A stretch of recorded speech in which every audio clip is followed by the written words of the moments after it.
Hey y'all. All right, as you can see today, we are in the garage and it's going to be a carburetor video. Okay. But first, before we get any further, I want to thank you all for over 1,090 subscribers. I mean, that's almost 1,100. That's just crazy. I'm just sitting here and I'm like, what? Yeah, I mean, when I started this channel, I absolutely had no preconceived notions about anybody subscribing to this or anything like that. I was just putting out videos just as a hobby, And, you all started watching, you started listening, you started liking, you started sharing, and started giving the thumbs ups and subscribing and stuff, and which I am like just beside myself. I really don't have, I'm at a loss for words to tell you how much I appreciate all that. So I really do appreciate you all. So thank you, seriously, thank you so much. And so let's get on with the video, okay? Let's get to work. Okay, slant sixes, carburetors. What should you be doing? What should you be using? What should you not be using? Now, if you're going to go the way this viewer, subscriber worded his question, it made me kind of think that, he said it's a slant six in a truck. And it kind of made me think that the slant six was factory. And he just wants to know what would be a good carburetor to replace the one that's on there. Now, he could go through and just rebuild the factory one barrel. That would be an option. However, he may not be wanting to do that. He may have other ideas, he may want to upgrade. He may want a little more power, a little more pickup, a little more performance, and the old one barrel may just not be doing it for him. However, if he is wanting to go with one barrel, the Holly 1920 is not a bad way to go. There is the Carter WCFB, which is similar in size, and I think it uses the same footprint here, the same base plate size. So now that's an option there.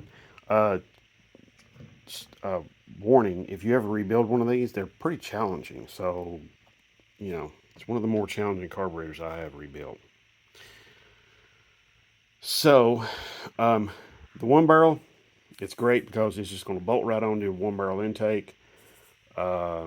No drama, no issues, no nothing. Just goes right on there and it works perfectly, and it's going to be great right out of the box. Okay, that's your one barrel. Now, if we're talking two barrel, there is options. Okay, there is options. The options here, adapter plate. Now, I know this is a 4 barrel to 2 barrel adapter plate, and it looks like hell, but just bear with me, okay? This is good enough for demonstration purposes. The adapter plates will work just fine if you seal everything up, okay? So you want to make sure and seal all these areas up. And you want to make sure that you have good gaskets, top and bottom. They do work. I have seen people use them. There's a guy on YouTube, Richard Holdner. He ran a Chevrolet straight six, stove bolt six, with multiple adapters on it to go from a one barrel intake that would be more like this to a 4 barrel, and it worked.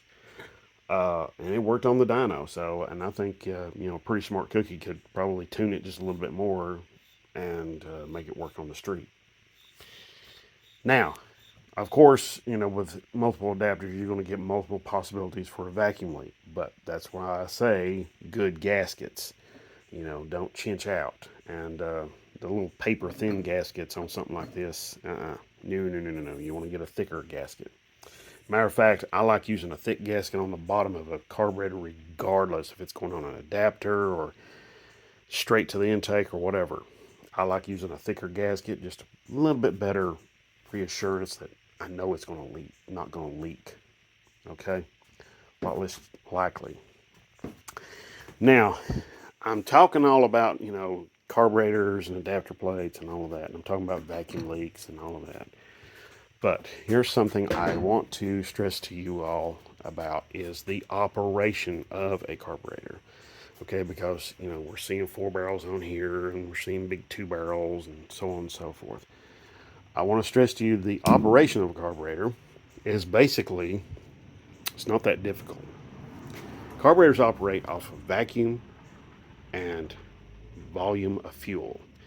A lot of carburetors are perfectly okay with operating as low as like 4 psi fuel pressure. I mean, they're just a happy camper at that level. Okay.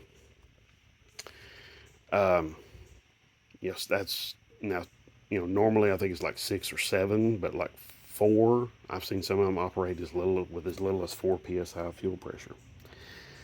Now, the big thing about carburetors is they have a float bowl. Okay. All carburetors pretty much have a float bowl regardless. Now, if you look here on my demonstration, this one here that's tore apart, you see there's a passage right there, and that passage leads right into where the needle and seat. Okay, so the fuel's coming in here from the fuel pump into this needle and seat. Okay, so when that happens, okay, what we have happen here is the needle and seat. Stand this up here. Got you on the selfie stick. All right, so the needle and seat, that brass barrel looking device in there, that's your needle, that's your seat. The needle is down inside there. Okay, so what happens is the fuel comes in, okay, and it fills up the float bowls, and it keeps filling them up until it rises up and it closes off that needle. See, this float does that. It pushes up on the needle. Okay? Now, when the level of fuel in there gets down too low, it opens that door back up. But when it gets up there too high, it shuts it off. This here, by the way, is your accelerator pump. I'll talk about that in just a second. So, with that in mind, that basically means that as long as that needle and seat and the float is operating like it's supposed to, which you're on the Saddlebrock, you got your floats operating these 2 chambers here. Okay, your accelerator pump, this diaphragm right here, goes right here. Okay, now accelerator pump. All right, tell you what it does real quick. When you are sitting there at idle and you whack the throttle, you just whatever. Okay. I know my engine noises aren't the best, but anyway, there's a squirter that sits up here. This carburetor, this one got taken off, okay, but it sits up here and it's got 2 little needles that come out. Looks like needles, but they're just little passages for the fuel to come out and squirt in here into each barrel, okay. That keeps the engine from bogging or stalling, because when you open that up real quick, that throttle real quick, all the way real quick, you have all of that air rushing in here, and you got to have some fuel to keep it from being too lean, because you're going to have a lean bog. Okay, so that's what your accelerator pump does. Okay, it's connected to the pump link, the accelerator linkage. Okay, there's a rod that runs from here to here. Okay, it's pretty simple stuff. Now, so we've got our float bowls, we've got our accelerator pump. What happens next? Well, there's passages drilled into the carburetor's body. Okay, those passages carry the fuel through into the carburetor, okay, so let's go down here. So you see these devices here, those are called venturis. There's 1 in each barrel. Okay, now these create an even more concentrated vacuum, I guess, for lack of a better term, more concentrated vacuum, stronger vacuum signal. There we go. They create a stronger vacuum signal and pulls the fuel through those, You see how they have that leg looking part there? I'll be right back. Okay, so here we go. We got our, if you see right there, you see the screwdriver touching that leg right there, that down leg. Okay, so Holly talks about their down leg boosters. Hey, we've got a down leg booster Venturi here as well. Okay, so what happens is the air is rushing through here as when the intake valve opens. Okay, you got vacuum created by the downward motion of the piston. It runs through here, creates vacuum. It pulls fuel through the jet from the float bowl through the jet and into the throttle bore. Okay, into the Venturi. Then it goes from the Venturi into the throttle bore, into the intake manifold, onto the cylinder head, and then onto the cylinder. Of course, it gets ignited, makes power, everybody's happy, yay. Okay, great. So, with that in mind, how is it that people think that you can't run a bigger carburetor like a 4-barrel on a Slant 6? How is that? I'm not sure, but I'll show you something real quick. Come with me. So, here we go. And ta-da! There we go. Holley 600 dual line single pumper carburetor. Runs really good on this application. It's actually a pretty good carburetor on this. Good size, you know. So this engine is modified, but it's not modified tremendously from stock. Like it still has the stock size valves in it. So while the head has been ported, it still has a stock size valve. So that should give you some information there. Oh, the intake is an Offenhauser. I think you can still get these brand new from Summit Racing. I may not be right about that. I may be incorrect, but you can still buy them used. That's what I did with that one. Bought it used. It works great on that. I have a friend of mine who also races in the Slant 6 racing with his Slant 6 in a Lancer. He has a 750 CFM carburetor on his. So that gives you some idea. So as a carburetor is operating, it's not going to dump fuel into the engine. What's going to happen is it's going to, the fuel coming out of the jets, if the jets are too big or the jets are not there or something like that, it will cause problems there. Now, that's where you need to go into the carburetor, change out your jets, or in some cases, change out your air bleeds, like in some of the Hollies. Okay. Now, for something like this carburetor, which is a Stromberg WWC Stromberg, Bendix Stromberg. For something like this, getting jets for that, ooh boy, probably just go in here and drill them out, or not drill them out, but fill them with epoxy and drill them out to a smaller size if you wanted to go smaller. If you want to go bigger, of course, drill out the originals that are in there. Now,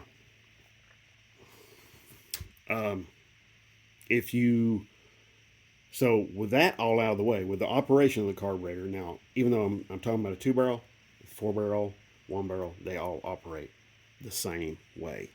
Okay, there is very little differences, almost no differences in how they operate.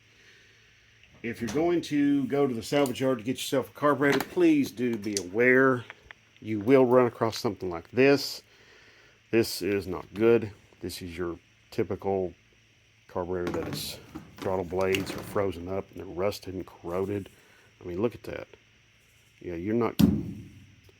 This is just simply parts. This is a parts carburetor, which is great. It's great to have parts, you know, to rebuild, you know. And this is also a Carter BBD. So this is an option if you want to go 2-barrel on that Slant 6. Like I said, adapter or 2-barrel intakes. Chrysler made cast iron and cast aluminum 2-barrel intakes. They also made some cast aluminum 1-barrel intakes too, also as well. So something to think about. Now, here's something else to think about. This is a little bit newer version of this. Okay, so these are, you know, this part up here, this is more for like emissions and that kind of thing. Fuel metering. Okay, now, I'm not going to talk about the fuel metering rods and stuff like that. Okay, but here's something to think about. When you're talking about 2 barrels, and we're talking about like this right here, great for like a stock slant 6, put right in, and it would be wonderful, absolutely wonderful for that stock slant 6. Okay, but you have a very small throttle plate. Okay, I think this is like 1.4 something. Each one is one of these is 1.4. So now, with that in mind, take a look at this.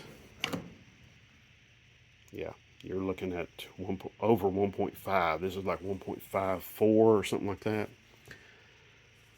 Yeah, much, much larger. Okay, so the ability for this to carry a lot more air into the engine, yeah, it's definitely there. So something to think about. Okay, now with each one of these, you've got your pluses and minuses. This might be just a little bit bit better on fuel, but probably not that much. This one, if you're looking at maybe going to a cam, more compression, ported head, and better maybe a dual exhaust system or even headers or something like that, this would definitely be the way to go. This guy here flows about maybe 230 to 250 range in CFM, cubic feet per minute of air. This is about 350, around the 350 mark. Okay, so something to think about. Okay, now if we're talking about performance and you're not scared of a 4-barrel, then let me enlighten you to something. Okay, there's a lot of options when it comes to 4-barrel. Of course, I've shown you that there is the Holley 4-barrel. Now, one of the things, here's a quick little thing though about 4-barrels. You've got to think about, if you look here, we've got 3 different 4-barrels here, okay? But we've got 3 different sizes. If you notice, these barrels and these barrels are very close to being the same size. These are a little bit smaller, these are a little bit bigger. Okay, this is the Carter. This is a this is a Carter AFB. Okay, so that's what this guy is. And look at there, isn't that great? Just glorious. Okay, so this is one carburetor to keep in mind. Edelbrock makes a version of this.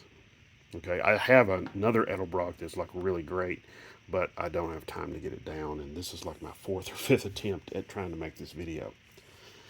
This is a Carter AVS. Okay, and you notice, look right here, these barrels and these barrels are very close to the same size. These two are known as square flange. Okay, this one is known, as you can see, we have small front barrels, we have big barrels. Okay, these are known as a spread bore carb. Square flange, spread bore. Okay, another way of doing the same job. Okay, so now later on I will be rebuilding this carburetor. Okay, so, but not right now.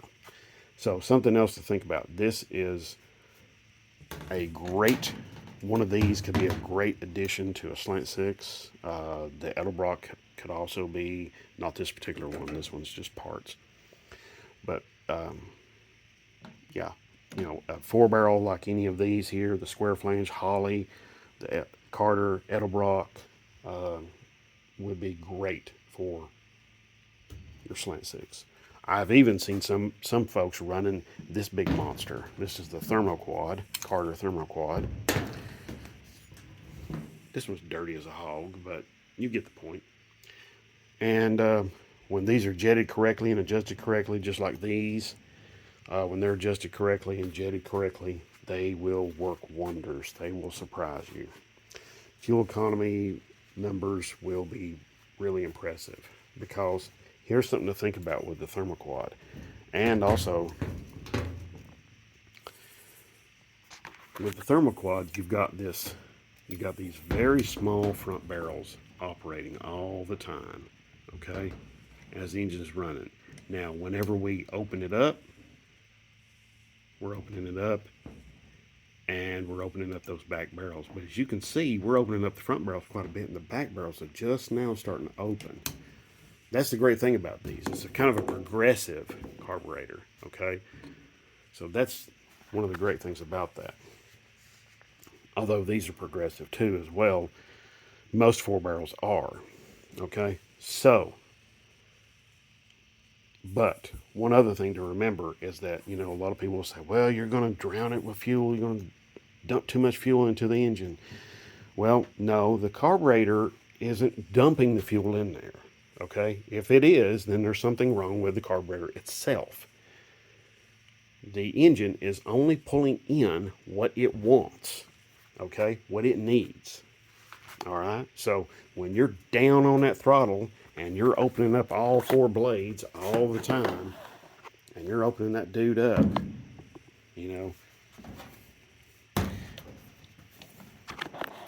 show you what I'm talking about. You're opening that guy up, and you're down on that throttle, and you've got them all 4 barrels open, and you're really dumping a lot of air in there, but you're also putting a lot of fuel in there as well, okay? But that is only being drawn in by the engine, okay? So 225 cubic inches, 318, 360, 383, 400, 426, 440, whatever. It's going to use what it needs. Now, one way to know, though, if you are like losing out here, and when you open up the back barrels, you got the front barrels open, you're cruising down the road, you're like, hey, this is great, this is great. And then you open up them back barrels, and all of a sudden the engine's like bogging, or it's bucking, or it's just not responding like you think it should, or you're losing power and the car's actually slowing down, then yeah, you've got too much fuel going in there. Pull over, rejet, or change out your air bleeds or something like that. Do some adjusting and move on. Same goes for any of these carburetors. The Carters and Edelbrock's very, very similar. There's not a lot of differences. The Holleys, yeah, there is some significant differences there. Okay, all right. I think, now let me also state this. One other thing I almost didn't put out. Your Carter and Edelbrock carburetors and your Holleys aren't exactly like for like. Okay, let me explain when it comes to airflow. So let's say you have one that says 600 CFM Edelbrock, okay, but you have a 600 CFM Holley. Chances are the Holley's going to flow a little more air than the Edelbrock every single time. Same goes for the Carter, okay. So that's what I'm talking about. You're either or. It's not like for like, okay. So just something to remember there. And when you do that, it's just something to keep in mind when you're fiddling with these carburetors. But another thing to think about, these are more for like, you can race these carburetors. There's nothing wrong with racing these Carters or Edelbrocks. You can race them, but they're geared a little bit more towards drivability and high performance drivability than all out racing. Now, these guys here, the Thermoquad, Carter came along and started producing these initially to replace the Rochester Quadrajet, because Quadrajet was having some issues, having some problems, and with heat and vaporization, heat soak, and things like that, because it has a very small chamber for the fuel in the float bowl, and it they will overheat, and when they overheat, they will cause that fuel to boil. Car won't start or it won't run right, and then you can have these problems, of vaporization or vapor lock. So that's why this came out. I mean, it's got a phenolic resin plastic body. So as you can see right there, and it's a pretty unique piece, somewhat exotic even. But Chrysler adopted these in, I think, 72, 72, maybe 73. And they ran with these for a long time. And then, surprisingly, when Carter went out of business, Chrysler still needed to run a 4-barrel on some of their engines. And what did they do? They started using the thermoquad. Okay. But even Carter was selling a performance version of this to use in racing. So, you can race these. They may not be necessarily perfect, but you can race them. Okay, so just something to think about. All right. So thank you so much for watching this video and putting up with me. I really do appreciate it. As I've said before, there's a lot of you that aren't watching the entire video, and doesn't really bother me that much, but I kind of feel like that you all are losing out, because there's a lot of information that you could be picking up on and you're not. So you're watching a 20-minute video and you're watching 5 minutes of it, and there's 15 minutes worth of information that you're missing out on. So something to think about. Okay, I don't edit these videos and I don't script, so what you see is what you get. Okay. All right. I thank you so much for watching. I really, really do. I really appreciate it. And just have a great day. God bless. If you have any questions about this or any other videos, you know what to do. You're smart. Put it down below.